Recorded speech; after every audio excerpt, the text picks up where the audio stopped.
Yesterday I went to see a psychiatrist and finally asked for antidepressants. I know, I'm such a late bloomer. But this is the biggest mistake I made. I didn't realize I spent actually 20 of the 30 minutes convincing him that I needed an antidepressant, that I should have an antidepressant. And I could have just done it in 20 seconds.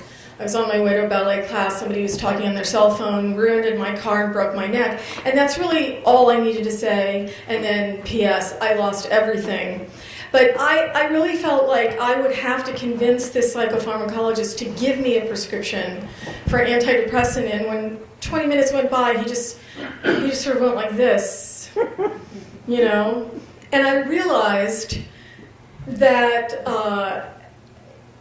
asking for an antidepressant in the 21st century is seen as a natural evolutionary process. It's not something you have to convince a shrink to do. You see a psychopharmacologist, that's why you're there, and they're just busy trying to figure out, you know, which one. And so he sold me on one, which I kind of liked because I had read about it in one of the scientific journals recently, Vogue magazine. It had this great article by this woman in her 40s who compared the antidepressant, which he was going to be giving me. I recognize the name from this magazine article, Wellbutrin. I like the name of it even. But the article by this woman, I wonder if you're laughing, the women laughing because they're taking it, they know this happens. But so this woman said that Wellbutrin had changed her life, and I thought, well, we've been reading these stories for decades now, like, of course. And she said, no, it's like the male Cialis. There's something about this drug that has resurrected her libido. And I was very interested. I remember ripping out the magazine article, and so this psychopharmacologist said, you know, I'd like to give you this drug. And I was already thinking in terms of this society kind of turning into one in which antidepressants are the new sex. And it just seemed like, you know, when I thought about that article, I thought, you know, I'm finally getting on board here. But what really clinched the deal for me was when he talked to me about how he would determine my dose. And he said, do you drink coffee? You know, I'm always embarrassed about, like, do I have an addictive personality? You know, I actually don't, which is incredible. I don't really drink much, and people have made fun of that before, and I'm taking the same amount of pain medication I took the day my neck was broken. I mean, I just never, you know, increase anything. So, you know, I always feel like I have to justify drinking caffeine or something. And he said, do you drink coffee? And I said, well, not really. I don't drink it every day. And he said, how much do you drink when you drink it? And I said, like half a cup. I use it as an antidepressant. And then I realized, oh, yeah, well, that's what I'm here for. So it's just like an antidepressant. So I'm still trying to convince him. And he said, no, I just need to ask that because you shouldn't mix caffeine with Wellbutrin. That's when people get super anxious. I said, well, I'm super anxious already, so I'll just stop the caffeine. And he said, okay, so we're going to start you on half of this pill for the first 2 weeks. And then if that's not enough, then you can take the whole pill. And I asked what I thought was the obvious question, which was, so how will I know if it's enough on the way out? And he said, you'll know. And I was driving back to East Hampton just kind of obsessed with that. Like, how am I going to know? Like, but that was a very mysterious answer. You'll know. You'll just know. I thought, how will I know that it's enough? Very mysterious. It was very intriguing, and I realized already I was less depressed. Like maybe I didn't even fill the prescription. Actually, I just went home, and I already felt like there was a tantalizing, like, unknown coming into my life, and you know, I was really excited, and I would just know when it was enough. You know, something was going to happen, and he couldn't really describe it, but I would know. And I just realized that it reminded me of being in my early 30s, and we started at that point in New York City, and it was all the women getting together and having sex talks. And, we were finally talking about our sex lives, and I had friends who had been married for 10 years, and friends who had just had many lovers over a period of time, and I was usually just, watching reruns of the Mary Tyler Moore Show. But, women would say, well, how will I know when I have an orgasm? And I would say, well, you'll just know. I mean, really, you won't have to ask. And they were persistent, and I sort of felt like it was the same thing. This was, I was excited already that, the antidepressant was working. I hadn't even bought it. But that wasn't the part that really kind of troubled me later. The part later was that, have you ever been in a situation where you're being asked a question, you think you gave an honest answer, and you realize later it wasn't completely honest? But you didn't realize it? I mean, he asked me in the 10 minutes he had left after I, unnecessarily convinced him I needed an antidepressant. He asked me, have you ever had a psychiatric hospitalization? It kind of threw me. Even though, that's a fair question. I'm sitting in a psychiatrist's office. But I, immediately started to think, do I look like somebody who would have been psychiatrically hospitalized? And, whatever. And I sort of, did a, double take. And I went, well, no. And when I got almost home, I realized that was actually not completely accurate. And oddly, and it was odd, and I didn't know, I didn't have to call him back, or I didn't feel like I had to call him back about this, but that perhaps I should tell you about it. And you wouldn't think, this is why I didn't remember it, because you wouldn't think that you could inadvertently commit yourself to a psychiatric ward, but it is possible, and I did. And it's kind of like, it seems impossible that you can inadvertently do something like that. That seems like it would have a lot of intentionality in it, committing yourself to a locked psychiatric ward.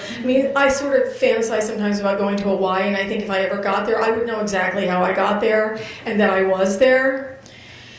But this happened in a way that I had no idea that it was happening at the time, and then it was kind of too late. And what happened was somebody actually from East Hampton had suggested that I go take a tour of the trauma ward at McLean Psychiatric Hospital. And I just figured, well, I've been traumatized, so why not take a tour of the trauma ward? And he said, you should check it out. And I thought, it's great, I'll check it out. And I drove there, I knew where it was, because I'd gone to grad school at Harvard, and it looked a lot like Harvard, it's ivy-covered walls and everything, and I felt right at home. And there was an admissions building. It was like going to Harvard admissions, and, so I went to grad school at Harvard, by the way. So, I went to Sarah Lawrence undergrad, which explains the performance art part. So I went into the admissions building, and oddly enough, the whole room looked like you were in Harvard, and the guy was wearing a Harvard tie. I wore a Harvard ring, and I thought, well, we're from the same club. And I sat there, and I said, well, I'm really interested in taking a tour of a trauma where I've been really traumatized. And he asked me a few questions about that. I've been traumatized at a center for unconditional love. So, that's another show. So he said, well, do you want to go see the ward now? And I said, well, sure. Let's go check it out. And he asked for my keys. And I just assumed they had valet parking. So I don't know why some of you may know what that gesture means, but I just thought, you go to places, they park your car. So I gave him my keys, and he took me to the ward, and when you get inside, it looks different than the ivy color. Anyway, he opened the door, And when he opened it, I was sort of in a fog, but I did notice he had to use a key to open the door. And I thought, well, that makes sense. You're outside the door. They don't want to just let anybody in a ward, right? But what I didn't realize is that on a psych ward, that door is locked from the inside as well as the outside. So you don't just need a key to get in, you need a key to get out. So, before the door slammed, I had started to ask, oh, is this a slam locked ward? And he said, yes, it is. Oh, look, over here. Would you like something for lunch? And then here, when you're an artist, just like you're always hungry and you can't afford lunch. And, I'm like, they gave me a tuna fish sandwich, which is my favorite. So I had a tuna fish sandwich and potato chips and a Coke, my favorite. So I was very happy, for the 10 minutes that took. And, I had sort of pictured this as a fellowship at an artist colony, but without the pretentious dinner table conversation. So, and other people like Robert Lowell, Ann Sexton, Sylvia Plath, they had gotten a lot of work done at McLean Hospital. And I had a show coming up in New York City. So I thought, this is going to be a perfect kind of 10-day stint. And the nurse came over, because the other guy left. I said, where'd he go? And she goes, well, he went back to the office. I thought, well, that's funny. He took my keys. So she said, well, why don't I show you the room? And she took me to the room, and there was just a mattress. I thought, well, it'd be nice to have a comforter or something. But outside, it was like early fall, and the trees were beautiful, but they had like a fence in front of the window. So I said to the nurse, excuse me, I love the view. I really do. I'm into the view. But I feel like the fence across the window could really impede my creative flow. And she looked at me like I was crazy. And she said, this is a psych ward. And then she walked away. And I kind of really still wasn't sure what that meant. But there had to be this fence over the window, and I was feeling a little bit queasy, like maybe this wasn't going to work out. So I went to the nurse's desk, and I said, well, I don't know where that guy went with my car keys, but I don't really like the fence in the window. It might work, but I'd only like to be here for, let's say, 10 days. Tonight's the first night, and then I need to leave in 10 days because I have to go back to New York City and do a show. And they all looked at each other, and they looked at me, and they go, no, you can't just check yourself in and check out whenever you want. The psychiatrists decide when you're leaving. And I go, oh, well, wait a minute. I have a gig in New York City. I can't just stay here indefinitely. And that's when I realized that I was actually there indefinitely. And so at that point, I asked myself, and this is 20 years ago, this is actually quite a while ago, so it was before cell phones, or cell phones were like really big. And I had kept $5 in my pocket. They'd taken my purse away from me. And I had $5 in my pocket, and I saw that there was a telephone booth. You may remember what those look like. They have folding doors that were glass, and they're wooden, and I asked for quarters. And they gave me $5 worth of quarters, and I said to myself, this is it, I have just somehow inadvertently committed myself to a locked psychiatric ward. And I really, really have to get out of here. Who can I call who could get me out of a locked psych ward at McLean Hospital? I'm going through, well, I have friends who are lawyers, but I can't just use one phone call for that. I only have like $5 worth of quarters. And, who, if in the entire United States, who could get me out of this ward? And then it hit me. Ralph Nader. So if you know anything about consumer rights, that would be the guy to call. And I didn't know if I'd get his number, but I went into the booth and I called Washington, D.C. Information, which you used to be able to do. And I asked for the number for Ralph Nader, and they had it. And I called, and somebody answered the phone. It wasn't Ralph Nader, but the guy said, Nader's Raiders. And I said, oh my God, you still exist. I wasn't sure. I have to tell you what's happened. I told him everything, where I was, and he goes, oh, that's so interesting. We've just started a research project on this. I said, what do you mean? I just called. He said, no, this is happening to thousands of people all over the United States. I said, it is? He said, yes, we're going to research it for like 6 months. I go, that's not long. It's really, you got to get me out tonight. How do you get me out right now? And he goes, well, first of all, they told his psychiatrist was in a meeting, right? He has to check you out. I go, yeah. He goes, they're lying. They want your insurance money. You have to stay overnight. They get $1,500. I went, oh my God. get me out now. He goes, all right, I will, but you have to repeat everything I say and say it really loudly. Look at the bottom of the telephone booth and you'll see a hole. This is before the NSA. This is like early NSA. I said, there's a hole in the telephone booth. He said, yes, that's so the nurses can listen in on everything the patients are saying. I went, okay, oh my God, get me out of here. So he said, repeat really loudly everything I tell you. Okay, and I'll just do my part. Really? You mean I can actually sue McLean Hospital for unlawful commitment for $3 million? And all of a sudden this nurse starts knocking on the glass door and he goes, don't hang up the phone. Is that the nurse? Yes.